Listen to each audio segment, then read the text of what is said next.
Hello, everyone. My name is Rebecca Morton. My pronouns are she, her. I'm the Director of Artist and Studio Programs here at Baltimore Clayworks. We are thrilled that you all have joined us. I would like to acknowledge that I'm joining from my office located on Piscataway and Susquehannock land, currently known as Baltimore, Maryland. It is my pleasure to welcome you to our virtual studio tour given today by Shea Kister. Shea Kister is a ceramicist and interdisciplinary artist originally from Omaha, Nebraska. She received her BFA in 2017 from the University of South Dakota and has recently received her MFA from Kansas State University in 2022. Inspired by her study of trauma's effects on memory, as well as personal and social relationships, her work enlists notions of fragmentation, discontinuity, memory distortion, and dissociation through the use of scale, surface application, and materials. For more information about our artist talks, please visit our virtual library at baltimoreclayworks.org and tune in for our next artist talk on Tuesday, April 29th with Mary Berenger from 12:30 to 1:30. I will now turn it over to Shea. Welcome to my studio. Thank you, Rebecca and Kayla and Baltimore Players for putting this on. It's a really great thing that we do here, and I'm really excited to invite you into my studio. It's a little different than what you saw, the reel that was posted earlier today. Since that video was taken, I have done a deep clean and rearranged. It was very messy in here, and that is when I get my spring cleaning itch to rearrange and deep clean and switch things around and move things and all of that good jazz, get a good fresh energy in here. But today I just want to let you guys know what I've been kind of working on, what I've been doing. I have been on a big cloud kick recently, and you can see on this wall, I recently hung up, as in yesterday, hung up these wooden boards on this concrete wall. Thank you, Gary, for helping me do that. And I've been on a big wall hanging cloud kick recently, so now I can finally see them on the wall and see how they interact with each other, how the colors and glazes interact with each other. And I have some hanging elements that I've been playing around with, so I can finally see that in real life and actually on the wall and see how they interact with each other. And I'm pretty pleased. I am very excited about what is about to come next with these hanging clouds and things.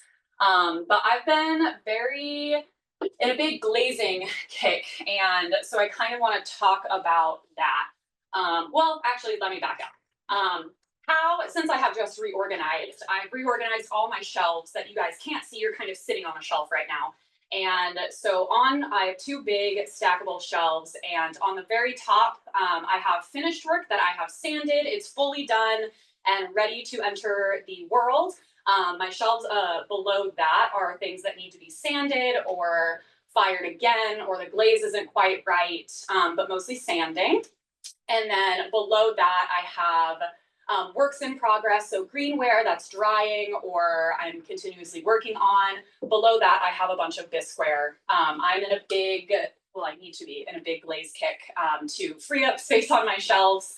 And so that's kind of how I organize things. I do a lot of layering in my work when I glaze and how I finish. And so I have different rows that have little notes that I need luster, or I need flocking, or they need low fire glaze, or they need to be refired at cone 6. I have a big area where of things that I wood fired that need to be refired, and things like that. And so that is how I try to keep all my layers straight in my brain on my shelves. It's just right down in a row so I don't get confused. I have to write things down a lot. But how I've been glazing, I have been doing a lot of dots. And what I mean by that is I will take a pot and I will glaze it with either a white glaze or typically a celadon. And so this is a celadon. And then I will take mainly Amico celadons, shout out Amico, and then Mako stroke and coats, and I will put dots on them that look like this when it's not fired. And then when I do fire them, they melt just enough so it gives it a little bit of movement, which is very fun. And when did I first test that out? A couple months ago, and then I finally got the results that I was really excited about. And then so I started putting on everything and using mugs to test the verticality of how the glaze runs. and then moving on for that surface into bigger sculptures with my clouds. And so testing out on the mugs different base glazes, not just a celadon, but different like stoneware glazes. I am a big commercial glaze kind of gal, and I like that I can just buy a glaze and I know it's going to work. In grad school, I was testing a lot of glazes and making my own glazes, and I was getting frustrated with how long of a time it took to get that glaze to where I wanted it to be. And so I kind of just switched over to buying commercial glazes. And I have a shopping problem, so it's not that hard to buy a lot of glazes at once. And so I've been testing out. I started with stroke and coats, and then I was like, well, can't I just put another like stoneware type of running glaze over a running glaze and see how far that verticality melting goes? And so that's kind of what I've been doing with my clouds and mugs as of late. But then I also really like this kind of a texture that I've been doing mostly on plates, and I've started to transfer that over into more 3D conventional forms, or not conventional, like 3D sculptural forms. And so these, very fun. I dip them in a white glaze. It's just a basic stoneware clay body. I will dip them in just a stable white glaze, and then I will use some of these really messed up brushes that I have that are all flared out and weird to make this kind of blotchy kind of texture. And I kind of wanted to show you guys how I did that. And so I'm working on a cloud right now, and I have, through my ceramic years, I've gathered a million colors of underglazes in different 16-ounce containers. And then for mobility purposes, I will put them in these tiny 2-ounce containers and then just put them in a box and just move them wherever I need to. And so I will lay them all out on my table. You can kind of see over here, I have all the lines of my 2 ounces. And then I will have a messed up brush for each like color scheme, if that makes sense. Like one's for my warm colors or my cool colors. One that's specifically white so I don't dirty that brush. And then one for really dark colors. So it's just kind of a muddy, dark situation happening. And I like my underglazes to be a little bit on the drier side, kind of almost like a paste. And let's see, tried and true baby blue. Not the right brush. And so you can see that my brush is like really flared out and kind of dried underglazes on there. And my underglaze is pretty thick. And what I will do, move some of this around.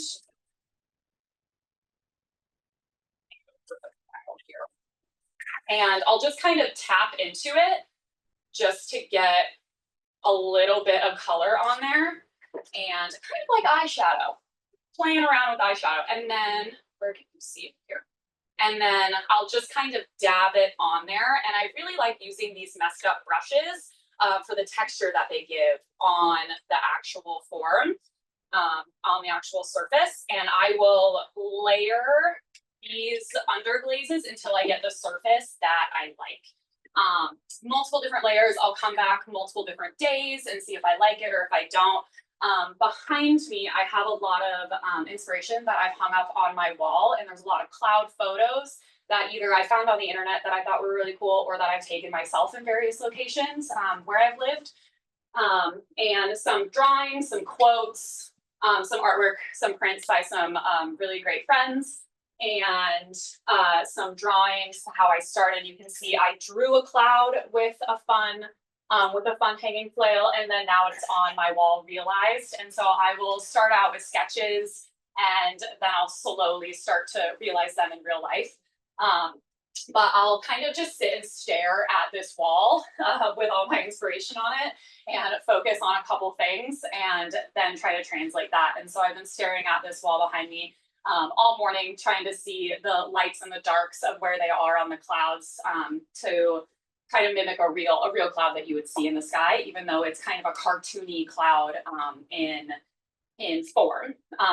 But these, since I'm on a big cloud kick, I've been thinking a lot about them. And these clouds are really a manifestation of hopes and dreams, I would say, but also nightmares at the same time. And so clouds with spikes and the clouds with the dots, the different colors, and the darker, like a storm cloud versus the lighter on a sunny day, and how memories really, when we remember them, they're not the exact way that we don't remember them the same way that it really truly happened. We're always remembering the last time that we remembered something. And I think that is just truly fascinating. And so things can get switched around in your brain, and from the last time you're remembering something and from photos and things. And so how those things can change, I think of these clouds as kind of a never-ending installation. You can rearrange them just like I've done with my studio, just like I do with the prints on my wall or in my house, forever rearranging and seeing which things interact with each other. And yeah, I'm really pumped about them. I'm still figuring them out, but I've got the hanging mechanism down that I like to do, and the building. The middle lighter cloud is the very first cloud that I ever made. And then the clouds around it came after. So you can see a bit of a form change, which I think is interesting, and how they interact with each other. I'm very excited about them.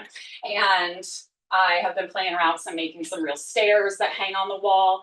A lot of my work right now and from my solo show last year at Baltimore Clayworks has been about when places and people and objects of comfort transform to places or people of discomfort or avoidance. And so I have a lot of, and that's really what I use spikes for, is that transformation. And so I have a lot of spiky hairbrushes and spiky toothbrushes and spiky mugs and spiky jars and these spiky forms that kind of mimic a tile floor that's kind of coming alive, to come and get you and chase you out of the bathroom. And so that's what kind of the spikes are about. But also I do a lot of spiky couches or spiky chairs. You can see that, grab that. I am really pumped about this chair that is my most recent, and how I got this tiny little chair. I bought a chair when I was in grad school in Kansas, and for really, really cheap at a thrift store. And it looked exactly like a chair that my dad had in college, and that we might still have in our basement back in Nebraska. And I thought it was crazy that it looked almost exactly the same, and it made me feel at home when I was away at grad school. And at K-State, we had a really great 3D printing room and equipment. And so I scanned the chair with 3D print with a scanner, and then I fixed that scan in Mesh Mixer, printed out a plastic chair, 3D printed a plastic chair, and then made a 6-part mold. My grad professor helped me make a 6-part mold of that, and so I could slip cast chairs. Very exciting. And so I have done a lot of different surfaces on them and underglaze them to look like real chairs, but then also put glaze on them to not look like real chairs. And this puff glaze, which I buy commercial, is really fun. And these are underglaze decals that I also purchase because they work, and very fun. I'm very excited to keep doing this stuff. And yeah, lots of things happening.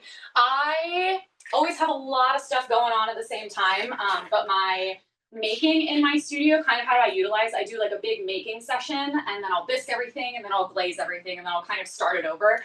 It's been a little bit of a challenge for me to make and glaze at the same time. I like to do things in kind of more of a linear process of make and then go through all the steps of glazing and then start a new make cycle. But with teaching here, it's been really great to help me make at the same time that I'm glazing. And so I'm still trying to figure out that part of my practice, to get things more streamlined, to maybe make more work. But yeah, and I have, let's see, more things about, I have a whole book section and tons of markers for sketching over here in my window. I've moved studios since I last saw all of you, and so I have a really great light that comes in here. I have an extra wall to hang stuff and tack stuff up on, which is really great. And yeah, I think I'm gonna stop there and see if anybody has any questions.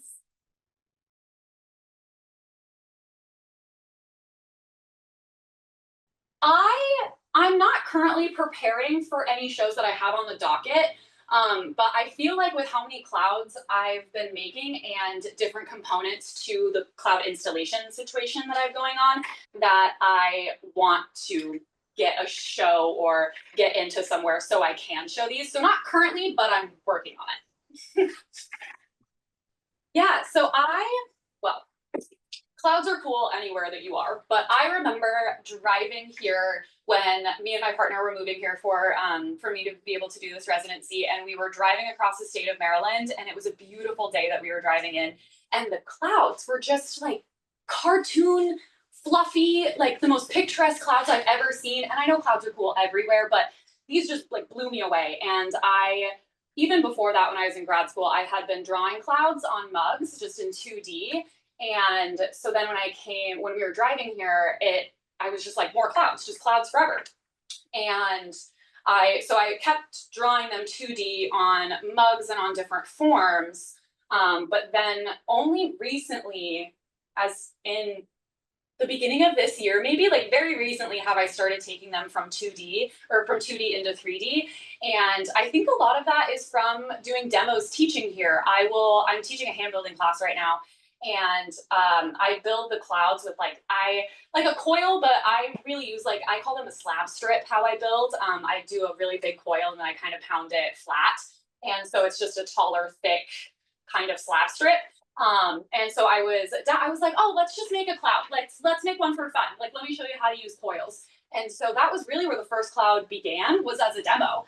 And then I was like, oh wait, I kind of love this. I'm gonna keep doing this. And then I made 10 clouds in 2 days, and I was like, this has to become something. And I found the way that I like to build them and the surfaces. And I was like, wait, this surface will look good on this form, and testing all of that out. And so really just starting from 2D, moving into 3D, but also demoing when I'm teaching really helps get ideas kind of out of my head and into real life. And then I can refine them later up here in my studio. Yeah, so I have this small one over here, and then on the other side of my studio that a camera can't see, I have a really large one that I really like, but too big to fit on this wall. And so when kind of the mace flail spiky situation down here was kind of the first thought, because I was like, ooh, chain, like what can I hang from a cloud? And I was kind of mulling on that, and then I sketched out a couple things, and it really, my partner got a tattoo of a mace flail situation, and I was like, oh, that looks kind of cool. And then I was like, wait, like violent weapon, and I was like, ooh, okay, clouds, and paintbrush is just falling everywhere. And so the cloud, kind of like a dream, and then hanging down like your nightmares, your fears, your doubts, kind of weighing it down, like you're weighing down your dream sort of thing. So that's the initial sort of thoughts. But I really want to hang objects, hanging a chair, hanging a couch, hanging some other things on here, and having a whole series of them. But initially, like clouds as in dreams, hopes, and then the spiky situation of bringing that down, doubts, fears, nightmares, isolation, dragging it down, physical representation of that. I would love to. I have a couple. First and foremost, I have a little pile because I anticipated this question. This is my favorite knife. This is my absolute favorite knife, and I found it. I think some of my favorite tools are found. I found this knife, and it's become my favorite. And then my for real favorite tool is this weird plastic situation, but specifically like this tip. I think that I got this in a pack from the fondant section in Hobby Lobby in Kansas somewhere.